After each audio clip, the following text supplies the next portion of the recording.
Halo, selamat datang di Color and Healing. Temani aku mewarnai sambil membahas satu pelajaran menarik dari buku yang sedang aku baca. Selama ini banyak orang yang salah paham tentang konsep hidup secukupnya. Mereka mengira hidup secukupnya berarti hidup pas-pasan, tidak boleh punya cita-cita, tidak boleh berkembang. Padahal bukan itu maksudnya. Hidup secukupnya bukan berarti menolak rezeki, bukan berarti kita berhenti bekerja keras. Tetapi kita tidak menjadikan lebih banyak sebagai satu-satunya syarat untuk merasa bahagia. Karena kalau kebahagiaan selalu ditunda sampai target berikutnya tercapai, bisa jadi seumur hidup kita terus mengejar, tetapi tidak pernah benar-benar menikmati perjalanan. Coba kita jujur sama diri sendiri. Berapa banyak barang yang dulu sangat kita inginkan, tetapi sekarang sudah terasa biasa saja setelah kita memilikinya. Otak manusia terbiasa beradaptasi dengan apa yang dimilikinya. Itulah kenapa sesuatu yang dulu terasa istimewa, lama-lama menjadi hal yang biasa. Kalau kita tidak sadar akan pola ini, kita bisa menghabiskan hidup terus mengejar hal baru tanpa pernah benar-benar merasa cukup.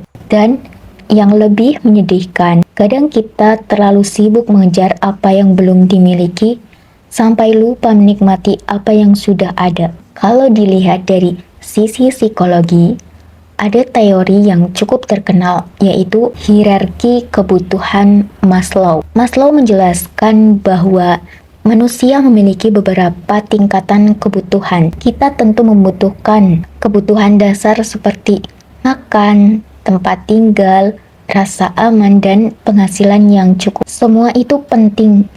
Tetapi setelah kebutuhan dasar terpenuhi, yang membuat hidup terasa lebih bermakna bukan hanya soal memiliki lebih banyak. Kita juga membutuhkan hubungan yang sehat, merasa dihargai, dan memiliki tujuan hidup. Disinilah aku merasa konsep memiliki secukupnya sangat relevan, karena kebercukupan ternyata bukan hanya soal uang.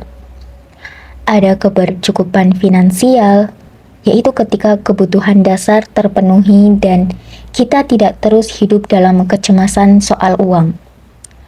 Ada kebercukupan sosial dan emosional, yaitu ketika kita memiliki orang-orang yang bisa diajak berbagi, merasa dicintai, dan mampu mengelola emosi dengan sehat. Dan ada kebercukupan batin, yaitu ketika kita bisa berkata, apa yang aku miliki hari ini mungkin belum sempurna, tapi sudah cukup untuk membuatku tetap bersyukur dan melangkah. Seringkali kita fokus mengejar kebercukupan finansial, padahal kalau dua kebercukupan lainnya kosong, hati tetap terasa hampa. Di bab ini, penulis mengingatkan bahwa hidup secukupnya bukan berarti hidup dalam kekurangan.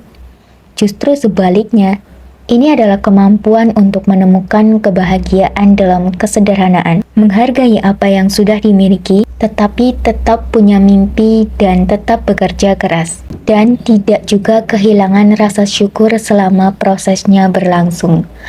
Menurutku, itu adalah cara hidup yang sangat menenangkan, karena kita tidak lagi menggantungkan kebahagiaan pada sesuatu yang belum kita miliki. Kita belajar menikmati apa yang ada di hari ini, sambil tetap bertumbuh menjadi pribadi yang lebih baik. Kalau kamu ingin mulai hidup lebih secukupnya, coba lakukan kebiasaan sederhana ini setiap malam. Tuliskan 3 hal yang sudah kamu miliki hari ini dan layak untuk disyukuri. Yang kedua, setiap kali punya target baru, jangan lupa menikmati target yang sudah berhasil kamu capai. Rayakan prosesmu sekecil apapun. Dan yang ketiga, ukur keberhasilan hidupmu bukan hanya dari jumlah yang kamu miliki, tetapi juga dari pertanyaan ini. Apakah aku lebih tenang dibandingkan diriku 1 tahun yang lalu?